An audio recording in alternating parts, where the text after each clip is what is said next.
Jean Kalama est ravi de vous voir ici à Paris. Nous sommes le 24. Les jours passent vite, hein, c'est vite, très vite. Et puis on vieillit quand même. Hein. Il faut pas demander. Quand je regarde ce qui se passe, les gens, on regarde quelques années après. Non, de toute façon, les enfants, un petit qu'on a laissé comme ça, tout d'un coup, c'est un bonhomme. Et alors on se demande maintenant qu'est-ce qu'on va faire avec la RDC. Alors je vais essayer de faire quelques présentations, on va essayer de voir. Jean Kalama, c'est notre doyen dans le combat. Il a été aux côtés de Musée Laurent Désiré Kabila. Il va expliquer un peu comment ça a été un peu le début avec Musée. Avec Musée, bon, c'est tout un cheminement. Moi, j'étais à Paris. On se battait, hein, comme tout le monde. Et vous êtes un ancien combattant, un résistant. Oui, c'est-à-dire que tous les contacts, c'était dans les contacts d'abord avec les combattants, les gens qui se battaient déjà. À cette époque-là, qui se battaient, on soutenait le combat d'une manière ou d'une autre. Bon, c'est une longue histoire. Et puis quand la guerre a commencé, quand les trucs ont commencé à l'Est, parce que ça a commencé en Angola, hein, c'est ce que j'essaie de dire. C'est-à-dire que l'histoire a commencé en Angola. Il ne fallait pas que ça commence, que ça passe par de l'Angola à Kinshasa. C'est comme ça que ça a été, on avait choisi de mettre la base arrière au Rwanda. Et les Rwandais, les autres Kagame, ce ne sont que des profiteurs. Ils n'ont rien déposé.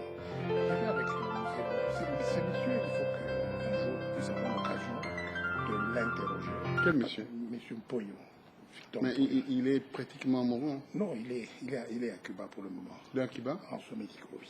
En soins médicaux, mais il est pratiquement... Non. Il est presque fini.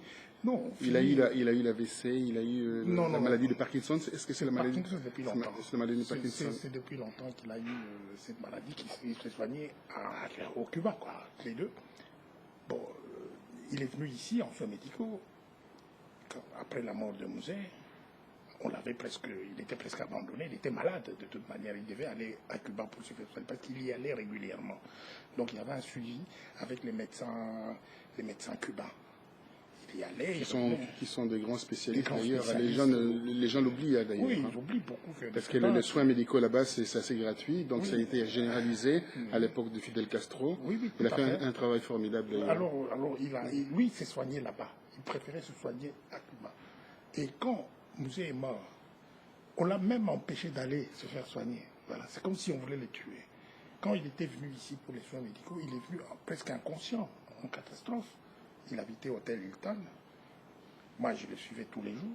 J'étais là, j'étais avec lui pour qu'il ne soit pas abandonné, qu'on ne le laisse pas seul. Et j'ai vu des choses. J'ai vu comment Joseph Kabila essayait presque d'en finir. Et puis, ce sont des choses que j'ai dit et je me suis révolté. Qu'est-ce qui s'est passé? On lui a donné un ticket. Beauchamp lui a donné Évariste, qui était directeur du cabinet à cette époque-là.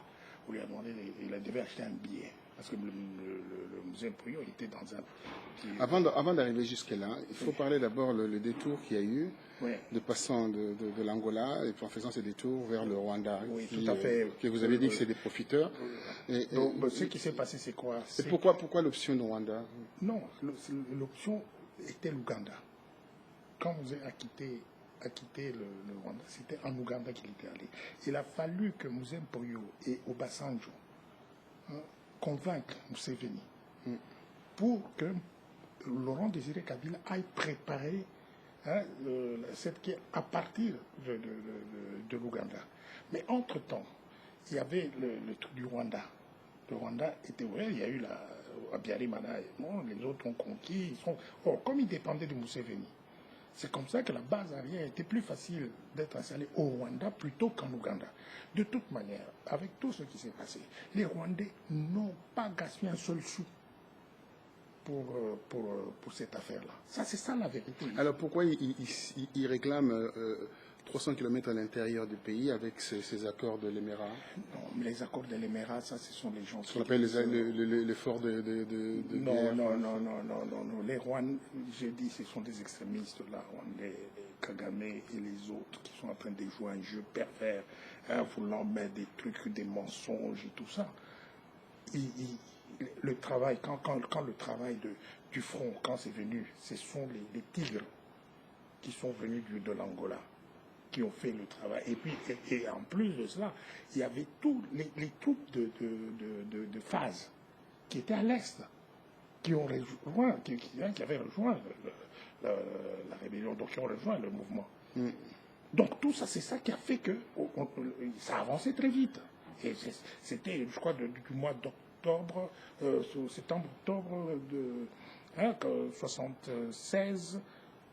96 à mai 97. Bon, c'est allé très vite. Très vite, oui. Ils ont marché très vite. Oui, ça allait très vite parce que les militaires étaient prédisposés, étaient préparés à ça. Les militaires des phases, ils ne se sont pas battus non plus. Ils déposaient les armes. Et puis, rejoignaient Par l'ordre de Mayele. Oui, Mayele a vu. Mayele, c'est un militaire, Mayele, c'est un soldat. Le soldat appartient à l'État. Quand il y a un problème comme ça qui se passe, le soldat ne va pas aller dire que non, je vais me battre jusqu'à la mort pour la personne qui était là au pouvoir. Et lui, il était déjà contacté déjà, il était en contact avec vous. C'est ce qui se passe, le contact se fait quand on voit que la partie adverse n'a pas d'autre choix que de se rendre. C'est mieux, par exemple, surtout pour Kinshasa. Kinshasa, il ne fallait pas que la guerre arrive à Kinshasa. Il ne fallait pas que les gens se battent à Kinshasa. C'est comme ça que Mayele, c'est un soldat. Moi, je comprenais très bien. C'est un soldat, un militaire. Il voit que c'est fini. Il n'y a plus les moyens. Nous n'avons plus de ressources pour nous battre. C'est comme ça que Mayele a dû demander aux militaires de déposer les armes et de se mettre à l'ordre du pouvoir, de ceux qui vont prendre le pouvoir. Et lui reste soldat. Est-ce que c'était une trahison? Je ne pense pas. Je ne pense pas. Ceux qui font de la trahison, c'est parce qu'ils ont compris qu'ils ont pris en otage les institutions. Ils ont pris en otage que c'est eux. Nous ne sommes pas un royaume. Nous sommes une république. Et que dans une république, Mayele, quand il a pris cette décision, il a pris une décision tout à fait légitime en tant que soldat. Il sert son pays. Mais il n'avait plus de ressources, il n'avait plus les moyens de défendre. Et qu'est-ce qu'il fait? Il va devant les autres soldats, il dit, bon, moi je me rends, nous nous rendons. Alors, et comment ça s'est organisé? Comment vous vous êtes retrouvé là-dedans? Quel était votre rôle au sein de cette rébellion qui se mettait en place? Moi, j'étais beaucoup plus sur la communication, au niveau de la communication, d'expliquer. Alors, de Paris, oui. Moi je me rappelle qu'il y avait des réunions vers le Père Lachaise, etc. Oui. Alors, vous êtes, comment ils sont venus vous recruter? Qui est venu vous recruter? Non, ce n'est pas qu'ils m'ont recruté, j'étais en contact direct avec les autres. J'étais en contact avec Raphaël Genda, j'étais en contact avec tout ce monde-là, j'étais en contact avec eux. Et puis, j'écrivais, je répondais aussi, parce qu'il y avait une manipulation qui se faisait, surtout au niveau de la sémantique. Il y avait une manipulation, l'écriture, on était en train de cadrer l'affaire. De cadrer, tu vois, pour le moment, la guerre, c'est la guerre de communication. Oui, même aujourd'hui, maintenant, il y a une guerre. Aujourd'hui, la vraie guerre, c'est la guerre de communication. On ne peut pas dire aujourd'hui, qu'on le veuille ou non. Aujourd'hui, c'est la communication qui fait la guerre. Oui, qui fait la guerre, oui. Ce n'est plus même les armes, ça vient on peut être très puissant, mais quand on n'a pas une bonne communication, on perd la guerre. On perd la guerre. Alors, voilà, donc, en termes de communication, vous avez maintenant ici une structure. Comment s'appelle cette structure? Le Front civil de résistance populaire. Le Front civil de résistance populaire. Alors, c'est pas seulement ici, mais c'est déjà parti partout. Donc c'est un outil, ce n'est pas un parti politique. Donc, comment vous fonctionnez à l'intérieur de votre nous avons un directoire. C'est le directoire qui réfléchit. Nous, les gens qui ont de la vision, qui réfléchissent. Nous avons le centre opérationnel qui agit. Le centre opérationnel agit. Nous avons les comités locaux. Les comités locaux, c'est des petites structures locaux donc, qui sont là, qui reçoivent les autres du centre opérationnel.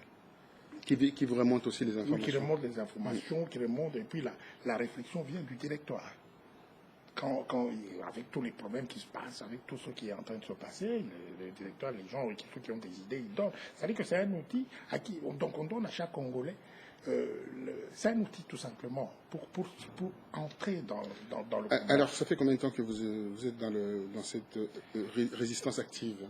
Non, mais ça fait depuis que j'ai quitté la chose, parce que la seule chose c'était la résistance. Donc c'était le thème de résistance. Donc de 98 à peu près 2000. 98, attendez. Non, c'est que la résistance, c'est le rejet de tout. Mais ça a commencé quand? Je ne peux pas dire exactement quand ça a commencé, parce que je me suis toujours battu. Moi, personnellement.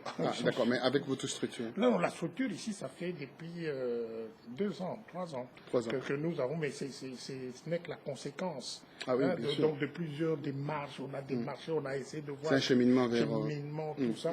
À un moment, j'étais porte-parole de l'AFP. J'allais y venir d'ailleurs. Avec Mounéné, donc avec le général Mounéné. J'allais y venir. On va en parler de Mounéné. Et alors maintenant, est-ce que vous avez des bailleurs de fonds autour de vous ou vous avez des contacts avec des chancelleries ici ou avec des gens qui donnent, qui impulsent, qui donnent le holà, qui donnent le pouvoir, les pouvoirs en Afrique, on peut le dire ainsi? Nous travaillons, nous voulons que le peuple congolais lui-même soit souverain, même dans le pouvoir, même pour aller chercher le pouvoir. Il ne faut pas ces histoires de dire que telle personne va donner le pouvoir pour diriger nos pays. Ce qui se passe en Ukraine aujourd'hui, l'OTAN, l'Union européenne. Non, mais le peuple lui-même, c'est le peuple lui-même qui est puissant, parce que même l'OTAN, que ce soit la chose, il tourne autour, mais il ne contrôle pas le mouvement. Ils ne contrôlent pas les mouvements. Mais il y a le financement, un financement important, les armes même ont été données, etc. Je pense que ce qui est troublant, c'est qu'on a vu des policiers ukrainiens marcher avec les manifestants. Après? Non, mais justement, c'est une démarche, c'est quelque chose qui se fait. Il y a une sensibilisation où ces forces de sécurité, ces forces qui prennent conscience. Et c'est ce qui s'est passé, par exemple, en Tunisie. Il a fallu que, quand l'autre, comment il s'appelle, Ben Ali, quand il n'avait plus la main mise sur l'armée et les structures de sécurité, et que les autres lui ont dit non, nous ne pouvons pas tirer sur la population. Et puis c'était fini. Alors pourquoi, comme vous dites, c'était fini?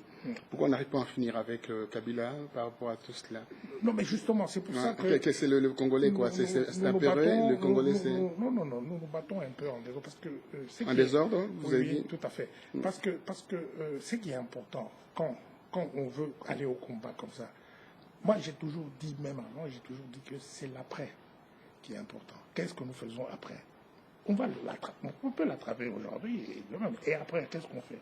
Il y aura plus des rébellions, il y aura plus de guerres, parce que tout le monde va chercher à voir... Nous risquons, chacun, avec cette mentalité, parce que je parle souvent de crise enchevêtrée. Nous sommes dans un truc de crise enchevêtrée, des crises, tout est en crise. Tout est crise d'homme, crise de mentalité, crise de comportement. Une crise de conscience, même d'ailleurs. Donc tout est en crise. Or, dans une situation comme ça, ces crises s'enchevêtrent. On peut avoir une très bonne idée à faire, à cause de ces crises qui viennent de partout, qui sont là. On ne peut pas arriver à asseoir quelque chose correctement. On le voit. Il y a des gens, par exemple, qui viennent, ils se réveillent le matin, ils disent, bon, moi je vais être président de la République. Il va commencer à faire son petit truc, c'est bien. Bon. Avec sa caméra, avec comme ça, il fait son petit discours. Mais ça demande beaucoup. Il faut d'abord avoir fait un diagnostic. Si je deviens président de la République, quel diagnostic je fais de mon pays? Et puis il faut avoir un bagage, d'ailleurs, il faut avoir aussi la prestance d'une personnalité, une carrière d'État. Oui, ça se crée, ça se crée après, donc après un temps. On passe par peut-être beaucoup d'erreurs, beaucoup de luttes, ça prend du temps. Ce n'est pas aujourd'hui on se lève, on se dit bon, non, je suis professeur, je suis docteur en ceci, je devais devenir président. Mais on ne s'est jamais bagarré, Je préfère encore que le petit qui se bat tous les jours. Parce qu'il sait au moins pourquoi il se bat. Il s'est battu. On ne peut pas aller au pouvoir aujourd'hui sans... On ne s'est pas battu, on vient, on dit non, on va me positionner là-bas. On n'a pas été... Alors, c'est positionné. Moi, je voulais revenir par rapport au positionnement. Et là, je vais attaquer le cas de l'ARP. Hein, l'ARP, c'est-à-dire la branche armée, enfin, la branche politique C'était... Bon, oui, tout à fait. Armée ou politique. Oui, oui, je vais expliquer. Ça veut dire que quand... De Général Mounene. Alors, on va essayer de parler aussi de Général Mounene pour que les gens comprennent qu'est-ce qu'il fait, où est-ce qu'il est, qu'est-ce qu'il est devenu, et est-ce qu'il est toujours dans ses affaires ou en prison, parce qu'il a été muselé par Sassou Nguesso, suite à son discours sur RFI. Hein, vous vous rappelez de cette affaire. Alors, expliquez-nous un peu. L'ARP, bon, Mounene, on se connaît depuis longtemps. On était là, on est camarades, on se connaît. Quand il a quitté Kinshasa, il avait disparu. On ne l'a pas vu. Moi, j'ai dit, mais en tout cas, j'ai envoyé un message en disant que s'il touche à Mounene, hein, si Joseph Kabila touche à Mounene, alors nous le traquerons pendant tout le temps. On va le traquer. Mais Mounene ne représente pas les 8 millions de morts aussi. Non. C'est-à-dire que là, je le disais, en tant que... Et la manière dont il faisait, il était en train d'éliminer tous ceux qui pouvaient contester le pouvoir et tout ça. Donc, il était en train d'éliminer. Il élimine carrément. J'avais même fait un papier là où je dis carrément qu'il était psychopathe. J'avais lu les papiers. Qu'il était psychopathe. J'avais lu les papiers. C'était pas pour l'insulter. C'est tout simplement qu'il représente les caractéristiques du psychopathe. Parce que c'est ça, c'est ce que les gens doivent comprendre. Qu'il est psychopathe. Et si on ne le veut pas, on le constatera après, mais ce sera trop tard. Le Congo est dirigé par un psychopathe. Alors, Mounene? Bon, maintenant, pour Mounene, bon, après, nous sommes entrés en contact avec lui, quand il était parti de l'autre côté. On était en contact avec lui, il m'a demandé ce que je pouvais faire. Je lui dis, bon, écoute, la guerre aujourd'hui, c'est la guerre de communication. Moi, tout ce que je peux faire, c'est encadrer le discours, parce qu'on peut vous diaboliser, on peut vous faire ceci, il faut savoir se défendre directement, instantanément. C'est comme ça que je lui ai proposé d'être porte-parole. Si tu n'es pas porte-parole, ça veut dire essayer de faire voir aux gens ce que l'ARP. Mais il y a toujours la réflexion. On réfléchit, on continue à réfléchir avec l'avancée des choses. Il y a parfois des erreurs, il y a parfois ceci. Mais la connotation que ça donnait, c'était une connotation presque militaire. Donc qui mettait un peu à côté la partie civile. C'est comme ça que je suis allé le voir là-bas, là où il était. J'étais parti là, nous avons discuté. Alors, qu'est-ce qui devient aujourd'hui? Oui, j'arrive. Nous avons discuté. J'ai dit, bon, écoutez, ça ne sert à rien. Quand on parle de l'armée, on peut vous diaboliser facilement. Nous avons connu des guerres. Les gens, à bord, ce truc de militaristes, des trucs comme ça, quand on met... Et puis lui-même, la présentation, il se présente en tenue militaire. Donc, il n'est pas politique. On peut faire la guerre, mais avant la guerre, il y a la politique. Et après la guerre, il y a toujours la politique. Même pendant la guerre, d'ailleurs. Oui, justement. Donc, nous devons faire très attention. Je lui dis, écoute, pour que nous avancions, nous avons, au niveau de par exemple, de la MONUC, MONUSCO et tout ça, il y a des complices. Je lui ai fait voir comment l'ancien Premier ministre britannique et Tony Blair, effectivement, qu'il est le commanditaire principal de tout ce qui se passe pour qu'on arrive à la balkanisation. D'ailleurs, Tony Blair, aujourd'hui, il est dans le comité, dans le conseil présidentiel de Kigali. Oui, Paul Kagame, c'est un conseiller. C'est un conseiller. Alors, il est conseiller aussi chez Alpha Condé. Oui, donc non, mais ça c'est pour que oui, pour vous dire que là où il marche, quoi. Il marche. Alors, moi je dis ceci. Faisons attention, parce que Tony Blair, je ne l'ai pas vu aujourd'hui, je l'ai vu bien avant, il était Premier ministre. Même vous étiez en conflit. Je lui avais fait une lettre personnelle en anglais pour lui dire, c'est lui le commanditaire, alors que personne ne pensait à lui. Il était en train de faire de la propagande contre le terrorisme, des trucs comme ça, avec la guerre d'Irak. Moi, je lui avais écrit, il m'a répondu. Alors, bon, maintenant, revenons notre ami. Notre ami. Et je suis allé de l'autre côté. Je suis allé là où il était. Nous sommes restés pendant quelques jours. nous avons parlé de l'avenir de l'ARP, de ce que ça doit être. Surtout, moi, j'ai insisté. Bon, qu'est-ce que nous faisons après? Parce que c'est ça le grand problème. Il ne faut pas qu'on fasse une action pour qu'après nous soyons, que nous puissions produire. Est-ce qu'il est dans la capacité aujourd'hui de réagir militairement en RDC? Voilà les questions. Les questions simples, les questions que les gens souhaiteraient comprendre. C'est que lui, c'est un militaire. Lui, c'est un militaire. Bon, oui, d'agir militairement, oui.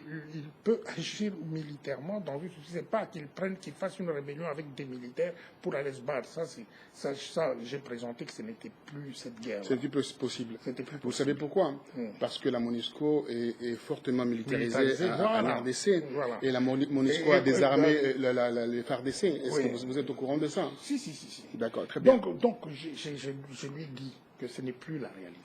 La MONUSCO, la mission de la MONUSCO, c'est protéger, comme ils le disent eux-mêmes, les civils, la population civile. Mais nous sommes des civils. Mais nous rejetons, nous sommes des résistants civils. Et nous rejetons. Et pourquoi tous ces membres de l'ARP, ces faux voix encore, rentrent dans leur rêverie en disant que voilà, mon aîné va quadriller. Mon aîné a compris, quand j'étais avec lui, il a compris la démarche. Il y a bien longtemps? Non, il y a 2 ans. D'accord. Mais il y a 2 ans peut changer des choses. Non, en avril, non. Ça a changé, effectivement, après mon départ. Je lui avais dit de ne plus parler, de ne plus s'exprimer à aucune radio, ni à quoi que ce soit, qu'il se taise. Nous sommes dans l'histoire de mon aîné, on peut faire une croix. Non, une croix, non. Il est congolais. Non, quand je dois faire une croix, c'est-à-dire qu'au niveau de la rébellion venant de mon aîné, il faut faire une croix. Ça, on ne peut pas déterminer ça en fonction en disant que non, on fait une croix à ceci, parce que son objectif, son but, ce n'était pas de faire la guerre contre les Congolais. Mais ça, on a compris. Ouais. C'est-à-dire que de rétablir l'ordre républicain, rétablir aussi l'armée dans ses droits, l'armée républicaine, l'armée qui doit protéger le... Ça ne peut pas être l'affaire d'une personne. Oui, je sais ce qu'on a compris. Je viens de te parler des crises enchevêtrées. Oui. Aujourd'hui, quand on nous présente des personnes en disant que tel va faire, c'est complètement à côté de la plaque. Tel ne va pas faire, parce qu'il va être de temps dans les crises enchevêtrées, et il ne réussira jamais. Alors maintenant, ce que vous êtes en train de dire, si on comprend bien l'analyse ou le travail analytique que vous venez de faire, il s'avère que dans vos propos, on a un élément essentiel, dont c'est un peu perdu au pouvoir, si on comprend bien. Non, ça dépend de la démarche, de ce que nous sommes en train de faire nous-mêmes. Je te donne juste un exemple. Nous avons deux types de Congolais. Il y a ceux qui se mettent dans les gradins, qui observent le match, qui observent les autres faire le match, qui commentent, mais qui ne font rien, qui n'entrent pas dans le jeu. Mais ils se mettent à côté pour regarder et critiquer les autres qui sont en train de faire le match. Tu vois, au pourtour, comme on dit, ils sont là, les gens du pourtour. Mais il y a ceux qui sont entrés avec les moyens intellectuels, les moyens à leur portée. À leur portée pour pouvoir faire changer les choses. Mais il faut changer intelligemment. Nous ne pouvons pas aller bêtement en disant non, nous allons faire ceci. Alors, on ne peut pas aller bêtement. Je reste aussi dans cette bêtise. J'aimerais de comprendre quelque chose au niveau de la diaspora. Il y a pas mal de groupes qui naissent, qui se mettent en place, qui se dispersent, qui meurent aussi quelquefois. Beaucoup d'ailleurs, de disputes de chiffonniers, de guerres de chiffonniers. Et tout cela, qu'est-ce que on a comme résistance ici dans la diaspora? Non, mais quand on parle de... Dites-moi, est-ce que vous en connaissez un père de la diaspora ici, père de la résistance ici? Non. J'ai entendu parler qu'il y en avait un. Ah bon? Je connais pas. D'accord, très bien. Comme vous n'en connaissez pas, moi non plus, je ne connais pas non plus. Alors, oui. Alors, ce que je voulais dire, c'est quoi? C'est que c'est vrai que les Congolais, le leadership, les gens, tout le monde veut avoir le leadership sur ceci. Pourquoi? Parce que la politique en soi, derrière toutes ces idées, des gens qui font du bruit, qui font tout ceci, c'est cette politique qui est aujourd'hui, on se dit, bon, si j'entre dans la politique, c'est une occasion d'ascension sociale. Il y a déjà cette idée d'occasion d'ascension sociale. C'est-à-dire que socialement, personnellement, on va être quelqu'un, on va être nommé, on aura un poste. on fait du bruit pour avoir un poste, on fait du bruit pour commenter. Donc le bruit là, ce qu'est le genre vous êtes en train de dire d'une manière intelligente ou sournoise, que tous ces gens-là qui font le bruit ici parce qu'ils veulent se faire voir. Non, non du tout.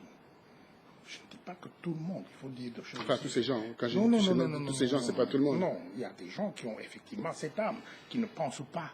Hein, on n'y va pas parce qu'on veut avoir un poste. Mais moi, je connais des gens qui viennent me dire « Ah non, mais il faut faire ça, comme ça, nous allons partir là-bas pour avoir des postes. » Moi, je dis « Mais moi, vous croyez que quand je suis en train de me battre ici, je me bats parce que je veux avoir un poste? Non, pas du tout. » Alors maintenant, si on comprend bien, les gens se plaisent dans tout ce qui se passe avec la présence de cet homme au pouvoir, donc Joseph Kabila, qui porte ce nom. D'ailleurs, on va arriver par rapport à cette histoire de Joseph Kabila. Et aussi, ils se complaisent là-dedans certains membres de la résistance qui se disent que voilà, ils sont de l'opposant au système en balançant des informations, peut-être erronées sur le net, en accusant cet homme-là. Or, c'est pas vraiment vraiment le vrai jeu. Oui, c'est pas le vrai jeu parce que les gens, quand on regarde le contenu de ce que les gens disent, c'est le contenu, on analyse, on fait une analyse du discours. Hein? Bon, il y a la constance. Quand on voit les personnes par leur constance dans ce qu'ils disent, parce qu'ils croient dans ce qu'ils font. Il y a une construction dans leur travail. Voilà. On le sait, on le voit. Oui. Bon, il y a des gens qui c'est quand le vent tourne comme ça, il tourne, il ne sait pas. En fin de compte, comme des girouettes. Oui, en fin de compte, il ne sait pas. Il sait exactement quoi. Parfois, il s'éteint. Parce qu'il ne connaît plus. Parce que pour le moment, beaucoup de gens s'éteignent parce qu'ils ne savent pas où ils vont. Il y en a tous ceux qui ont fait tout ça. Mais ici, je souhaiterais quand même, Jean Calamin, que tu nous dises aujourd'hui, quand je dis tu, c'est-à-dire on peut se tutoyer, y a pas de problème. On pourra le faire parce que tu es quand même, tu as une certaine prestance, tu as une certaine envergure au niveau de la vie politique, surtout la résistance. Moi, je parle beaucoup de la résistance. Mais ici, que voyez-vous? Enfin, qu'est-ce que tu peux voir? Qu'est-ce que tu peux nous dire que voilà, tiens, ces groupes-là, et c'est les meilleurs groupes pour nous apporter. Non. Moi, voilà. Parce que moi, je m'y perds un peu tout ce qui se par rapport à tout ce qui se passe. Parce que j'ai appris par rapport au discours donné de certaines personnes, que je ne critique pas d'ailleurs, quand ils lancent une information contre Kabila, c'est en même temps sans donner l'information à Kabila. Ce que j'ai compris par rapport à leur message. Il y a un message derrière ça qu'on appelle un message subliminal. Derrière pour donner l'information. Voilà. Bon, il y a ceci. L'information, quand elle est donnée, parce qu'aujourd'hui l'information est primordiale, il faut glaner l'information, il faut chercher l'information.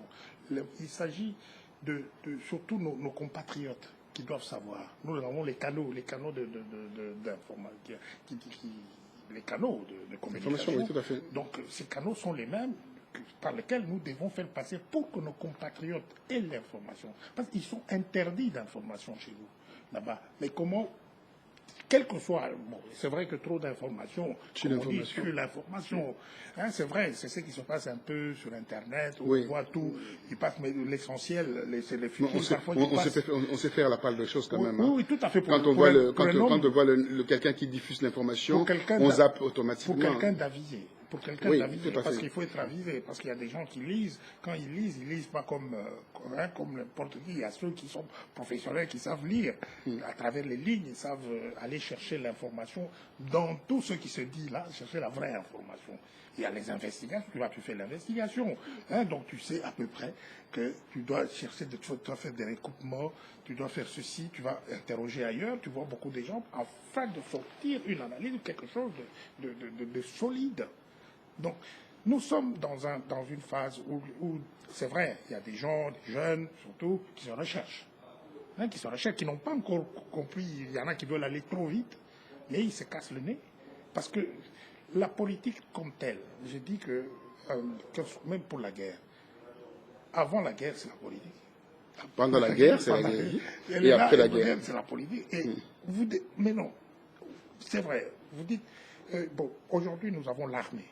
Hein, l'armée qui est là. Qui n'existait pas d'ailleurs. Non, il y a des gens... Qui est inexistante. Inexistante parce que peut-être...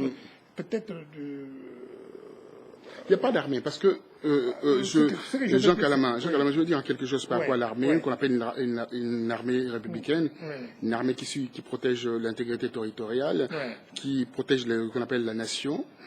C'est une armée avec 70 millions d'habitants en RDC. On aurait pu avoir une armée de 120 000 hommes ou 200 000 hommes. Tout à fait. Donc, il y a peut-être j'ai mal, qui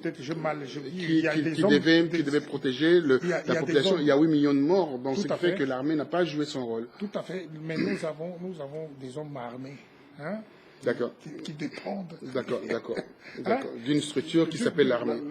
Oui, qui dépendent, qui pendant tout ce temps, ces hommes armés sont pris et caporalisés, sont pris en otage et caporalisés pour travailler pour un individu. D'accord, voilà, là je comprends. Bon, ils sont là, ils obéissent aveuglément à cet individu-là. Alors, oui, à cet individu-là. On va revenir à cet individu-là parce que tu avais dit quelque chose d'essentiel par rapport à ce monsieur qui est parti se soigner à Cuba. Oui. Victor Mpoyo. Victor Mpoyo, pourquoi ne dit-il pas la vérité par rapport à tout ce qu'il sait? Non, c'est pas qu'il ne dit pas la vérité, c'est parce qu'on ne lui pose pas la question. Moi, quand j'étais avec lui... Tu lui as posé la question. Oui. Alors, qu'est-ce qu'il a dit de Joseph Kabila? Parce qu'il connaît la vérité. C'est lui qui a placé Joseph Kabila là. Ouais. Parce que tu le sais au moins, c'est lui qui a placé Joseph Kabila. Qu'a-t-il dit de Joseph Kabila? Moi, ne le cache surtout pas. Non, ça, il y a la caméra qui est là. Tout à fait. Ce que je te dis, c'est quoi? C'est que là, moi, tu bafouilles un tout petit peu dans ces derniers temps, je ne voulais pas le dire. Mais ces derniers temps, je m'en suis séparé. Parce que vous aurez cette responsabilité de répondre devant l'histoire. Ça me gêne parce que ces derniers temps, tous ceux qui sont à côté le savent, ces derniers temps, je m'en suis un peu séparé. Je m'en suis séparé. Je m'en suis séparé pourquoi? Même quand il est parti à Cuba, je ne l'ai pas vu, il est parti, je sais qu'il est parti et tout ça. Mais je m'en suis séparé pourquoi? À cause, effectivement, de Joseph Kabila. Parce que moi, personnellement, je lui dis que Joseph Kabila voulait les tuer, que c'est un psychopathe. Je lui ai dit que moi, je ne peux pas soutenir ce garçon-là. Ça fait très longtemps. Mais est-ce que c'est Joseph Kabila qui payait son hôtel ici? Tu le sais bien. Non. Parce qu'il est complètement fauché maintenant. Non, ce n'est pas Joseph Kabila qui... Mais il est fauché, il n'a plus d'argent. Bon, de toute façon... Tu le sais? Est-ce que tu le sais au moins? Non, je ne vais pas extrapoler sur des choses... Non, je n'extrapole pas. Je le sais qu'il a des difficultés aujourd'hui. Il a eu des problèmes financiers. Oui, mais il a des problèmes financiers. Il a demandé secours à Joseph Kabila. Normalement, quand il est venu, il était venu en soins médicaux. Et que l'État congolais, l'État qui était au pouvoir... Je souhaiterais quand même faire une petite parenthèse. Ouais. Il a demandé... Tu vas me contredire si je dis le contraire de cela par rapport à mes investigations. Il tombe en ruine, il y a une banqueroute, il n'a plus d'argent parce qu'il avait beaucoup financé quand même, c'est un grand financier. Il a financé cette guerre, cette rébellion, si on veut. Et en récompense de cause, il a été bien entendu traqué et voilà, il est parti, s'est réfugié ici. Il s'est réfugié, qu'est-ce qui se passe? Il n'a plus d'argent. Il demande l'aide à Kabila. Kabila paye son hôtel, paye ses soins médicaux pendant un moment. Après, il refuse de payer ses soins. Et puis, voilà. Donc, il y a cette histoire qui commence là. Et il a envoyé ses sbires pour les tuer. Non, parce qu'il voulait, il menaçait de dire la vérité. Je te donne ce qui s'est passé. Ça dit que Mouzé Mpoyo, effectivement, c'est lui qui avait amené Mouzé Laurent Désiré Kabila en Angola. Oui, bien sûr. C'est lui qui était à la base du fait que Mouzé avait tout de l'autre côté là. Il a beaucoup fait. Bon, maintenant, quand la guerre a commencé, il a eu les financements. Lui, il était souvent malade.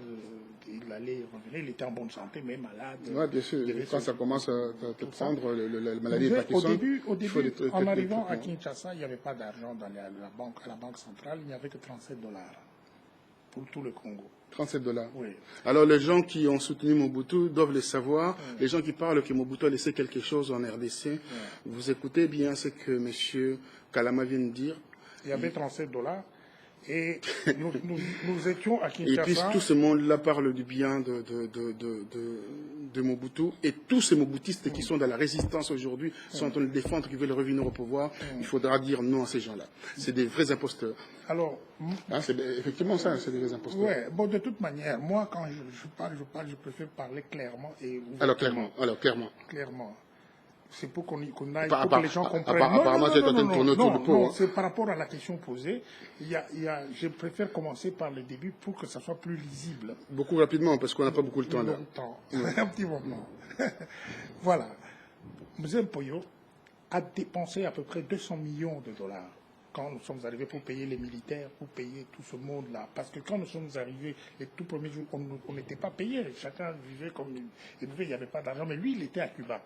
Et pour que tout commence, même les Rwandais là, qui sont là, tous ces Bissima Karamoeto, Bani, tous, ils étaient tous là. Et c'est Mzee Mpoyo, quand il est venu pour libérer de l'argent, il était ministre des Finances et de l'économie. Il était ministre des Finances, de l'économie plutôt, et de l'industrie. Il est venu de Cuba, et c'est en ce moment-là qu'il a dégagé de l'argent pour payer les militaires, pour payer tout ce monde-là. Parce que le reste, les Occidentaux et les autres qui disaient que personne n'a donné quelque chose en ce moment.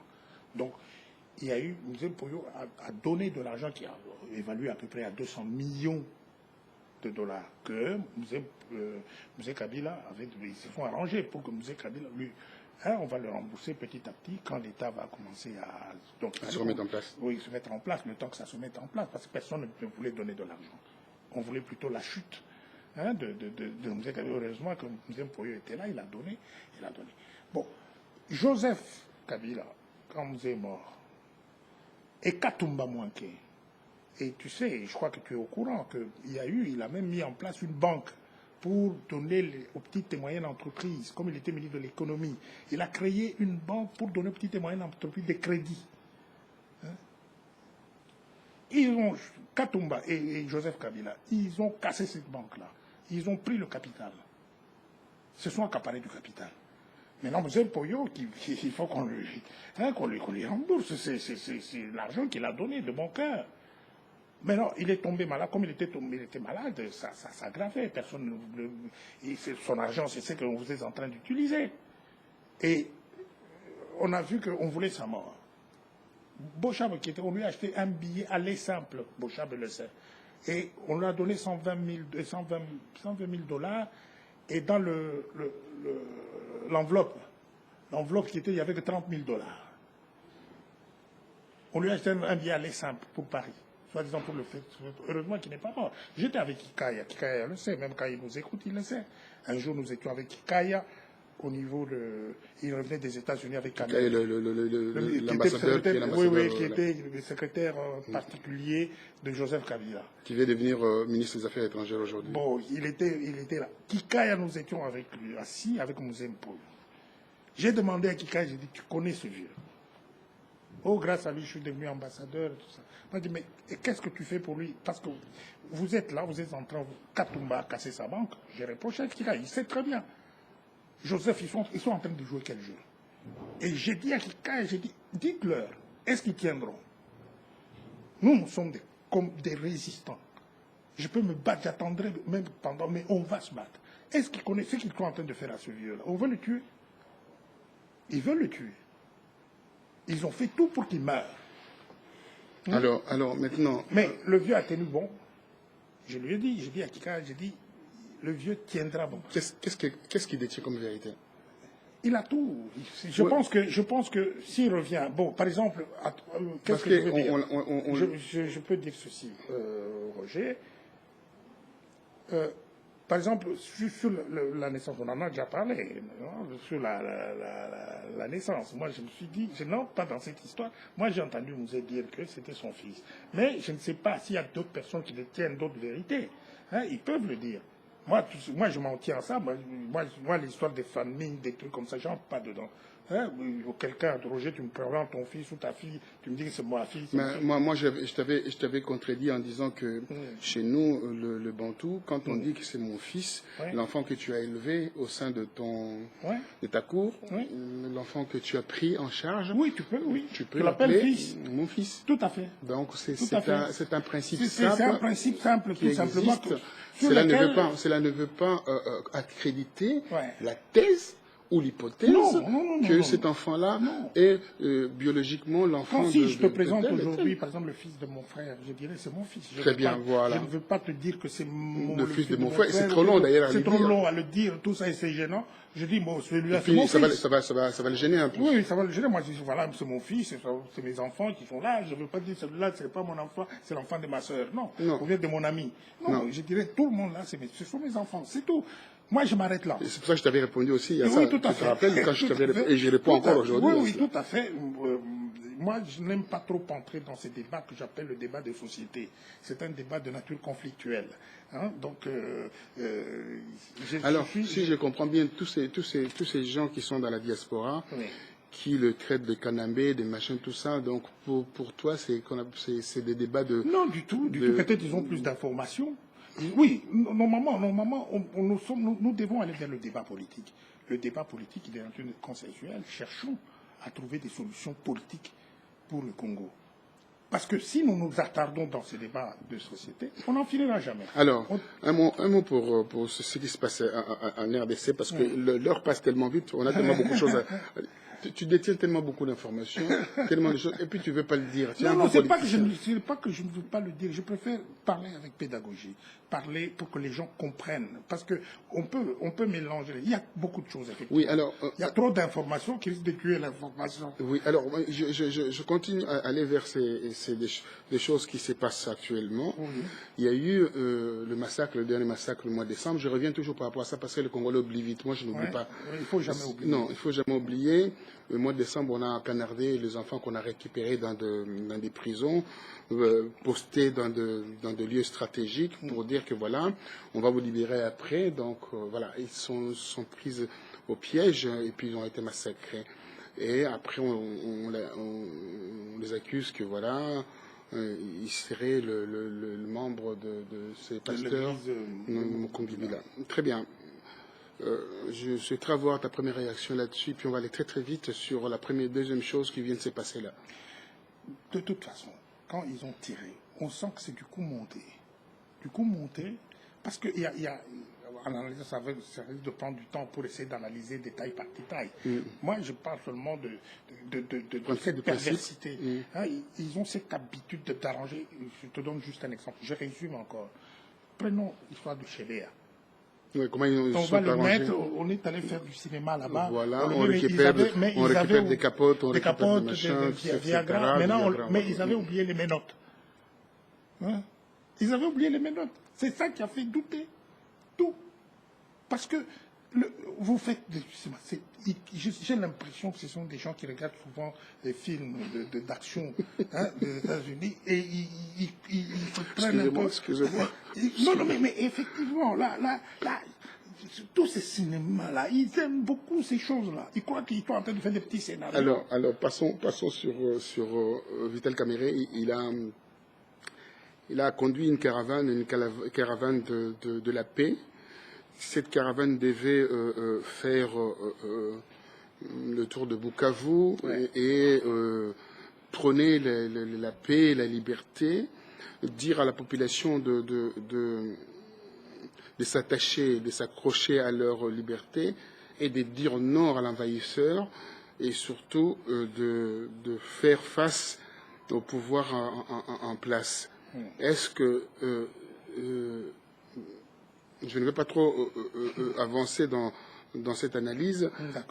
Comment perçois-tu cette chose qui s'est passée avec le tir tendu? Quand je dis tir tendu, c'est-à-dire que de balles réelles vers la population. Oui, effectivement, moi c'est ça qui m'a beaucoup touché, c'est le fait que la police ou les militaires aient tiré sur la population civile. les policiers comme les militaires n'ont pas le droit de tirer sur les populations. C'est Célestin Chichambo qui a donné l'ordre de le faire.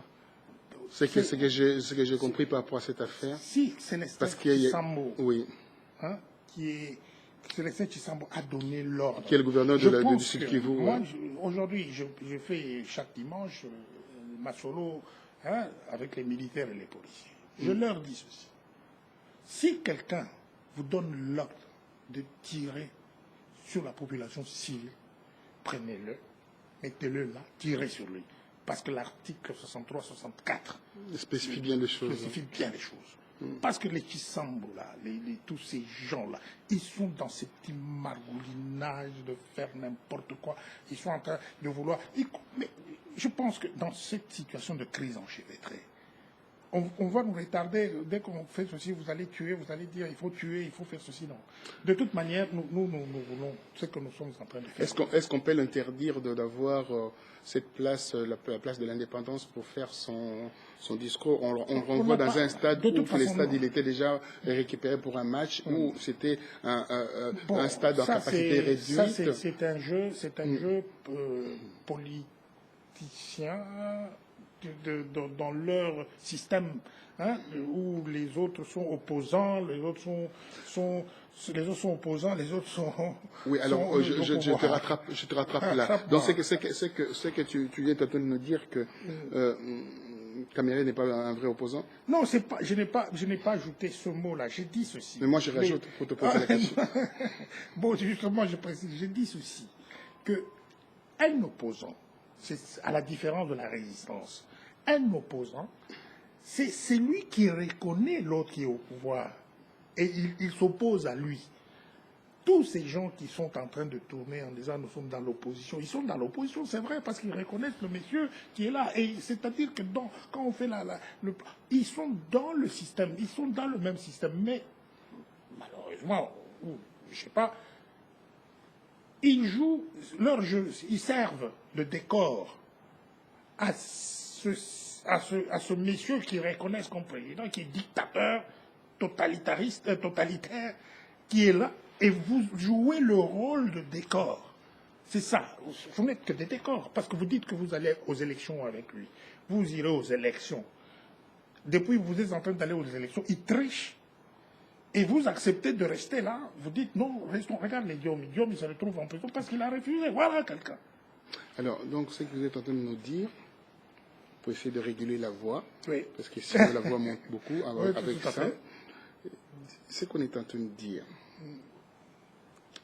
que Caméré légitime le pouvoir en place. Il est opposant. Dès lors qu'il est opposant, c'est une sorte de légitimation du pouvoir. Ils sont opposants à ce pouvoir-là. Ça, c'est clair.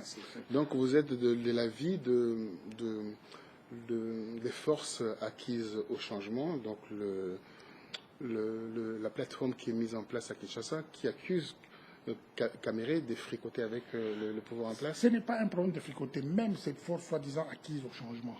Ils se disent opposants. Nous, les résistants, nous disons, nous ne reconnaissons pas ce type comme président de la République. Joseph Kabila, il n'est pas président de la République. Nous l'avons dit bien avant ces élections du 28 novembre 2011.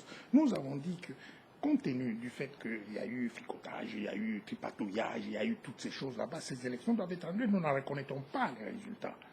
Et jusqu'à aujourd'hui, nous sommes constants. Nous ne reconnaissons pas ces résultats-là. Ce messieurs, il y a plutôt vacance de pouvoir et qu'ils sont en train de diriger illégitimement et illégalement par défi contre le peuple congolais. Et c'est ça, ils restent là comme ça. Mais nous, l'article 63-64 nous donne la légitimité de faire ce que nous sommes en train de faire. C'est de les foutre dehors, c'est tout. C'est les foutre dehors. Je prendrai bien votre terme que vous venez d'utiliser. Oui. Mais à l'approche maintenant des élections 2016, on voit que les élections locales ne sont pas encore organisées. Les élections sénatoriales non plus. Municipales. Enfin, je parle de crise enchevêtrée. Vous savez que tout ça, nous sommes dans les gens qui sont au Sénat. complètement à côté. Ils n'ont aucune légitimité. Mais parce que leur mandat est terminé. Oui, voilà. Le mandat est terminé. Ils sont là, ils se maintiennent. Parce qu'il faut qu'on... Tout ça, non seulement, je voulais dire que ça révolte, mais écoutez, comment voulez-vous qu'on accepte des choses comme ça? Nous sommes des résistants, nous rejetons tous ces gens-là. Ils ne vont pas nous la jouer. Hein? On refuse, on rejette. Et nous rejetons sérieusement, et nous appelons, c'est comme ça que nous avons cette légitimité que nous avons par rapport à la Constitution même, par rapport à l'article 63-64 de la Constitution qui nous donne cette légitimité de pouvoir agir comme nous agissons. J'ajoute encore un truc. Nous avons déjà dit ça plusieurs fois, que Joseph Kabila est coupable de haute trahison. Mais l'article 163, 164, 165, 166, 160 n'a jamais été appliqué dans la Constitution sur la haute trahison. Il commet la haute trahison, on le laisse là, tout le monde raïs. De quel raïs il s'agit? Non. De quel raïs? Oui, effectivement, raïs en arabe, ça veut dire chef, dirigeant. Dites-moi, pour aller vers la fin de notre débat, bon, on voit que tout le monde dans la résistance demande à ce qu'il y ait ce qu'on appelle le soulèvement populaire.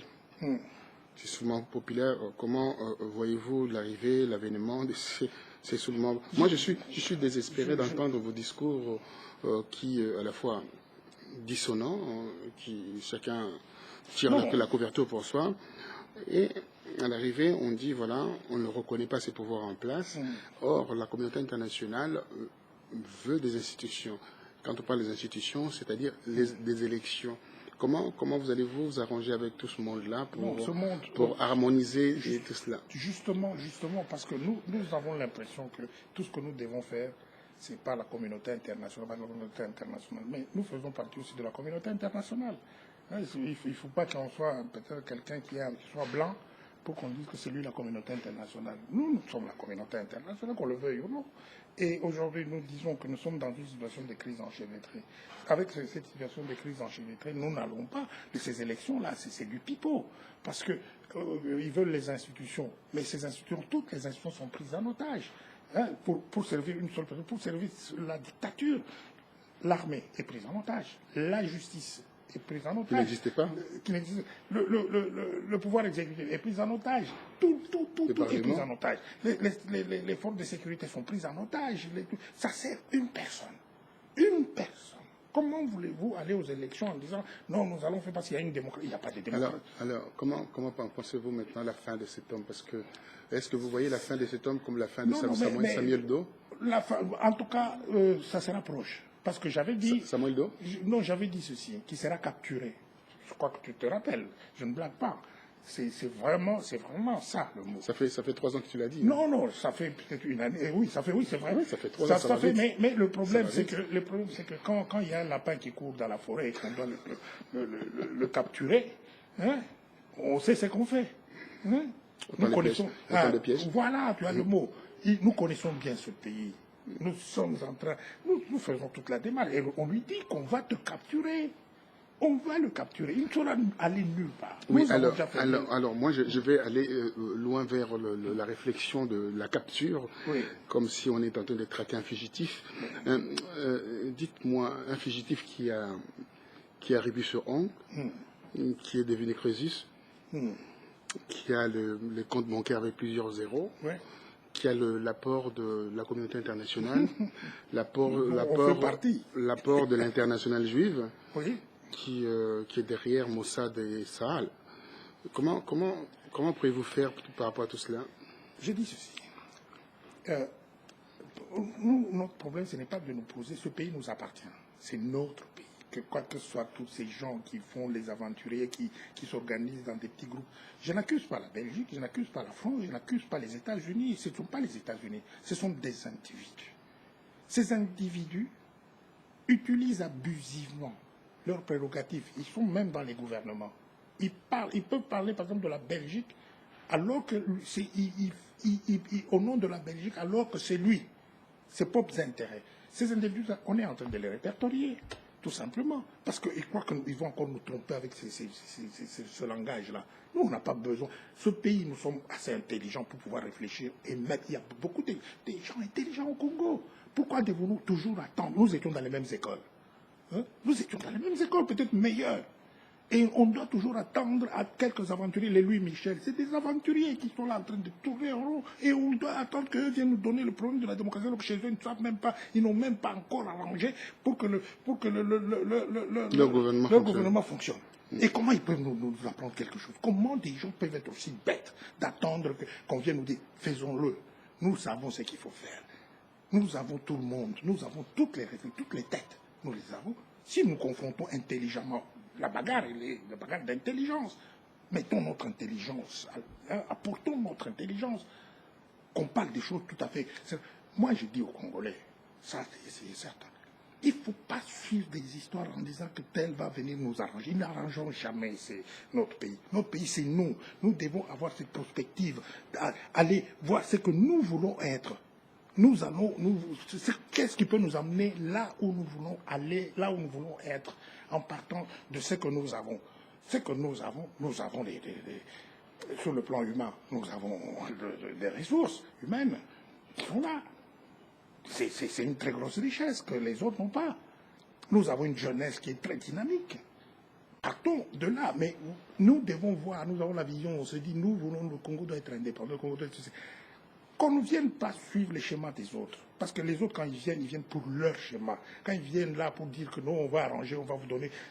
Je parle même de certains qui viennent en Europe, soit disant il va suivre celui-là pour qu'on donne l'argent, pour qu'il aille faire ceci et cela. Mais comment veux-tu aller chercher de l'argent chez des gens pour que tu vendes ton pays? Que tu fasses ce qu'eux veulent? Alors, amis téléspectateurs, vous avez suivi La Passion avec passion. Le discours, même pas le discours, l'engagement de M. Jean Calama. Beaucoup de gens qui sont dans la diaspora connaissent... entre parenthèses, hein, je n'aime pas beaucoup le mot diaspora. Parce que diaspora, c'est comme si vous étiez étranger au Congo.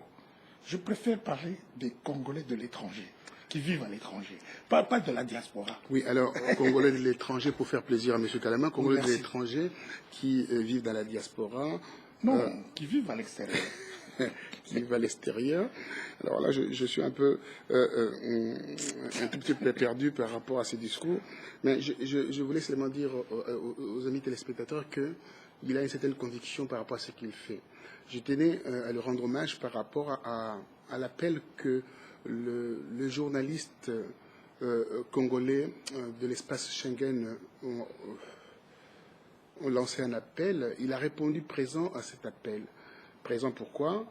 Parce que nous organisons ici, au Presse Club, un événement essentiel le 27 mars 2014, de 14h à 19h.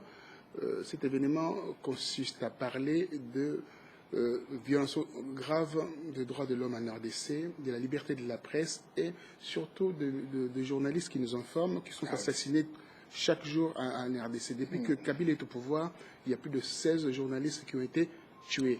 La semaine dernière, dimanche, pas ce dimanche-là, dimanche d'avant, il y a un journaliste qui est mort aux côtés de FARDC qui allait se battre avec l'ADF Nalo.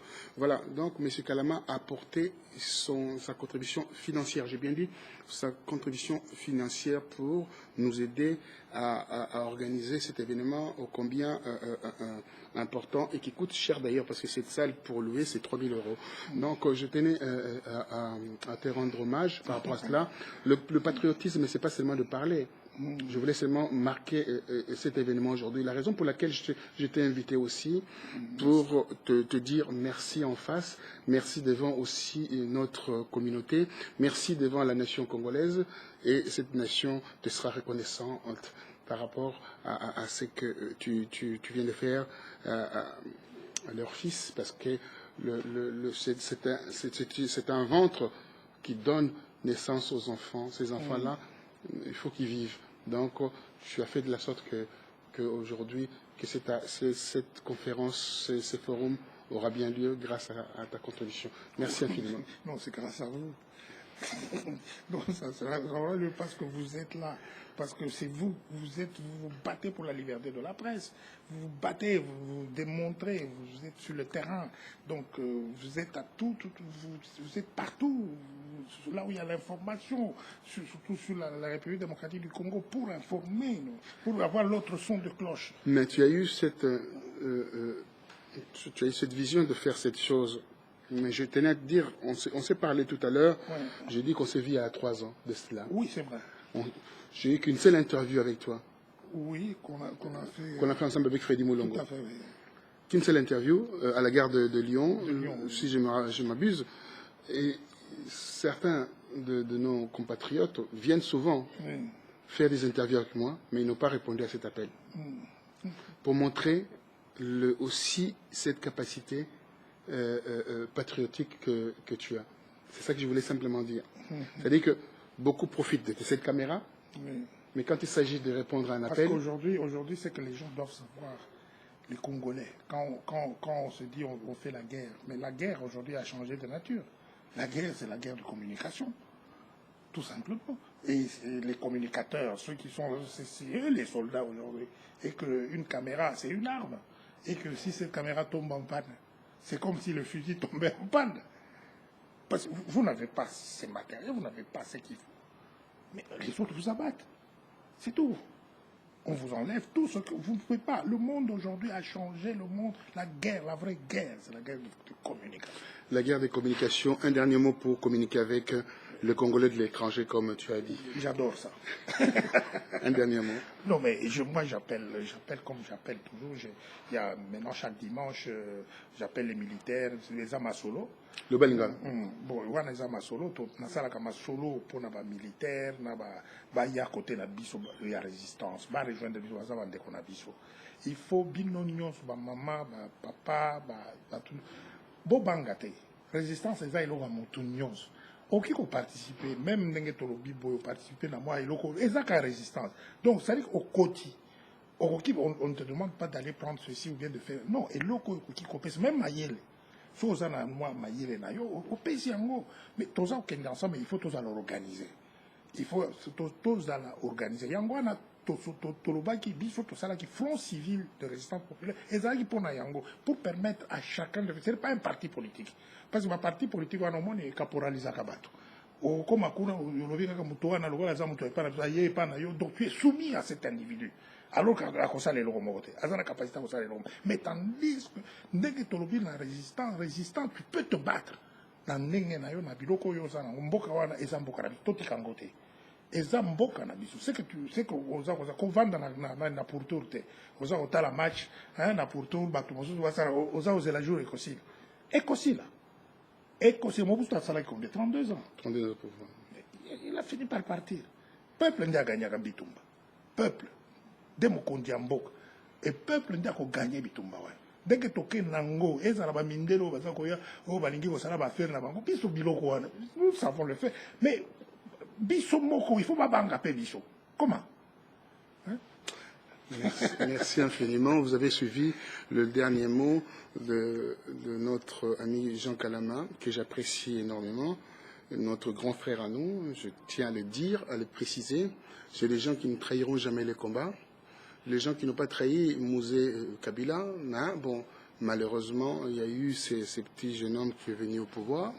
Et ces jeunes hommes ont tout massacré, a tout salopé, comme on dit en français, permettez-moi, passez-moi l'expression, a tout bousillé et a rendu cet État fragile, en laissant dans ces pays, au sein de ces institutions, des étrangers, infiltrer l'armée, infiltrer les grandes institutions financières, infiltrer également nos institutions bancaires et effectivement insister notre service de sécurité, donc l'ANER, etc., avec l'ANER parallèle qui vient d'être créée par Jeannette, que vous remercie, par Jeannette Kabila. Voilà, donc tout cela, ça montre que ces gens-là veulent s'éterniser au pouvoir. Si Kabila ne se représente pas, comme il a dit, va respecter la Constitution, certes, oui, mais il y aura quelqu'un de son chapeau qui sortira de son chapeau, qui sera aussi comme un pion pour qu'il puisse revenir plus tard au pouvoir, donc respecter toujours la Constitution. Ou ça sera Jeannette Kabila, ou ça sera Olive Lembe. Mais je pense que c'est l'option se situe plus à Jeannette Kabila qu'à cette femme que Kabila ne fait pas beaucoup confiance. Je voulais juste dire ceci, que nous parlons... Pour terminer, nous parlons des élections. Nous ne sommes pas... Les élections ne peuvent pas se faire parce que ces élections elles-mêmes sont en crise. C'est-à-dire que nous devons terminer avec toutes ces choses. Je voulais dire que nous avons besoin d'une crise majeure. Donc, dans nos démarches, c'est de provoquer une crise majeure. Mais cette crise majeure passe par l'éviction du pouvoir de Joseph Kabila par tous les moyens. Parce que c'est lui la porte qui laisse passer toutes les perversités, qui donne l'accès à toutes les perversités. Il a pris les institutions en otage, donc c'est lui qui est la porte où rentrent toutes les prédations, les perversités, des trucs qui nous rendent incapables de faire quoi que ce soit. Alors, notre souci, c'est quoi? Parler des élections, on parle des élections comme si, parce qu'on nous donne, moi j'appelle ça des élections, tu vois, là, cette démocratie en bois de conserve, qu'on vient vous vendre par les Belges, pas par les Belges, par certains, comme les Flao, là, les autres, qui viennent vous dire qu'eux, ils veulent vous donner la leçon de choses. C'est ça, c'est la démocratie en bois de conserve. On est en train de vous vendre, qu'est-ce que vous allez faire avec ça? Nous avons notre démocratie, nous aurons notre démocratie qui vient où la justice est primordiale, où chaque personne est respectée. Vous ne nous respectez pas pour les résistants, c'est le dernier mot. Si vous nous respectez, nous vous respectons. Toute personne. Mais si vous ne nous respectez pas, nous ne vous respecterons pas. Nous allons vous humilier. Ça, que vous soyez, vous pouvez être qui que vous êtes. Vous pouvez être qui, je ne sais pas qui, mais on va vous humilier. Merci à vous. Vous avez suivi avec passion. Moi, je suivi également avec passion. Mais ce que je peux dire, il s'est tué. Un homme politique sait savoir se taire pour faire avancer les choses, mais il détient des secrets importants. En aparté, on en a parlé, longuement d'ailleurs. Il connaît qui a tué Moussé Kabila. Il connaît, comme il vient de le dire, la somme qui était dans la Banque centrale. Il connaît comment ça s'était organisé, cette rébellion, comment les opportunistes de Tutsi rwandais ont récupéré cette guerre, en fait, entre guillemets, cette libération de la RDC. Donc, il détient l'histoire, une partie de l'histoire, la raison pour laquelle il a un peu de retenue.